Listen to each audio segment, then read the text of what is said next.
যে হাইওয়েতে যাইতেছে, একজনের হেলমেট আছে আর একজনের হেলমেট নাই, মানে হিরো সাইজে যাইতেছে, কিন্তু একটা অ্যাক্সিডেন্ট হইলে যে একটা উড়া যাইব।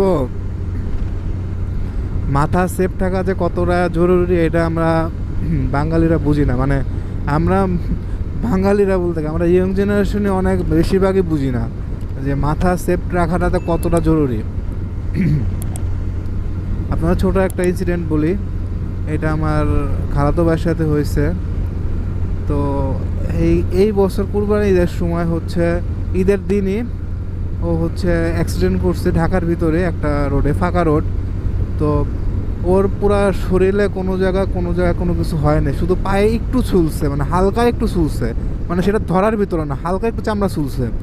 কিন্তু ওর মেন ইফেক্ট পড়ছে হচ্ছে মাথার পিছনে, মানে ঘাড়ের এই দিকে হাড় আছে না, ছোটো ছোটো যে হাড়গুলো ঘাড়ের এই দিকে।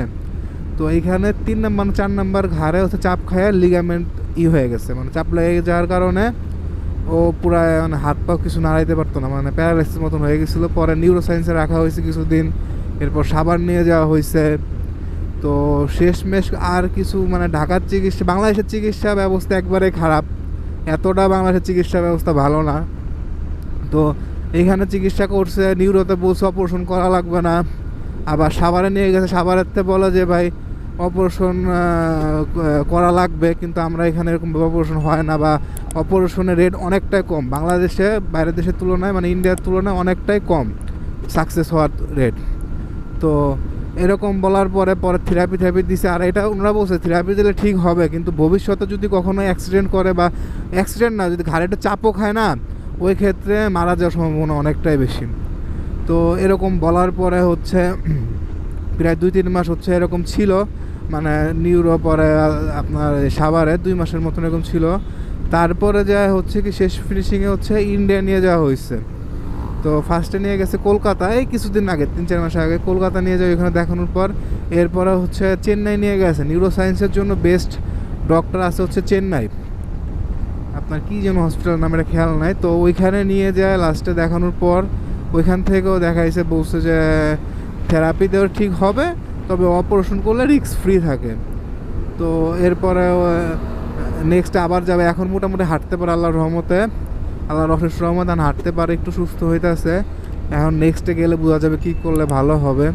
তো এটাই মানে আপনাদের এই কাহিনিটা বলার পিছনে একটাই জিনিস, যে এই হেলমেটটা যদি ওর আজকে পরা থাকতো মাথায়, আর ওর কাছে কিন্তু পার্সোনালি ও সবসময় সার্টিফাই হেলমেট পরে, আমার খালাতো ভাইটা সবসময় সার্টিফাই হেলমেট, ভালো হেলমেট পরে, এমন না যে ওই কম দামি হেলমেট কিনা পরে বা 100-200 টাকা হেলমেট, তা না, ও সবসময় ভালো হেলমেট পরে। আর ও হচ্ছে এমন, ও বাসাতে বেরোলে হেলমেট পরে বের হয়। নর্মালি আমি বাসাতে আশপাশে গেলে হেলমেট পরি না, এটা আমার দোষ, আমি স্বীকার করি, তারপর আমি পরি না, কিন্তু সবসময় হেলমেট পরে বের হয়।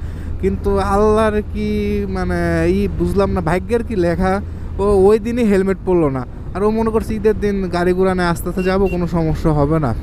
তো এটা চিন্তা করে হচ্ছে বের হয়েছিল। তো আল্লাহর কখন কার ভাগ্যে কী লেখে রাখছে কেউ বলতে পারে না। তো ভালো অ্যাক্সিডেন্ট হয়েছে, অ্যাক্সিডেন্ট ভালো বলতে ওর কোনো মানে হাত পায়ে কোনো কাটাছিড়া কোনো কিছু হয় নাই, শুধু এই মাথা ঘাড়ে একটু চাপ খেয়েছে, মানে সাইডে এই আইল্যান্ডে একটু ঘাড়ে বাড়ি খেয়ে হচ্ছে এই অবস্থা হয়েছিল। আর ও যে অ্যাক্সিডেন্ট করছে ওর কোনো দোষ নাই তাতে, ও হচ্ছে এরকম রোডেই, ঢাকার সাইডের রোডে এরকম যাইতেছে, এরকম রোডটা এরকমই, রোড কোথায় এটা বলবো না। তো এরকম রোডে কিন্তু একটা লোক করছে হুট করে দৌড় দিছে। এখন দৌড় দিছে তো গাড়ির সামনে দিয়ে দৌড় দিছে, পরে ও আর ব্রেক করে থামতে পারে না, ওটা হচ্ছে ভার্সন 2, এফজেড ভার্সন 2, ও আর ব্রেক করে থামতে পারে না, ও যা লাগাইছে মানে ওই লোকের যা লাগছে, তার লোকের কিছুই হয় নাই, কিন্তু ওর অনেক বড় একটা ক্ষয়ক্ষতি হয়েছে। তো ভাই এই কারণে দয়া করে সবাই একটা হেলমেট পরেন ভাই, এটা নিয়ে অন্তত আইলশামি বা ইপটামি করেন, একটা ভালো সার্টিফাই হেলমেট, আর সবসময় হেলমেট পরে চলার চেষ্টা করেন।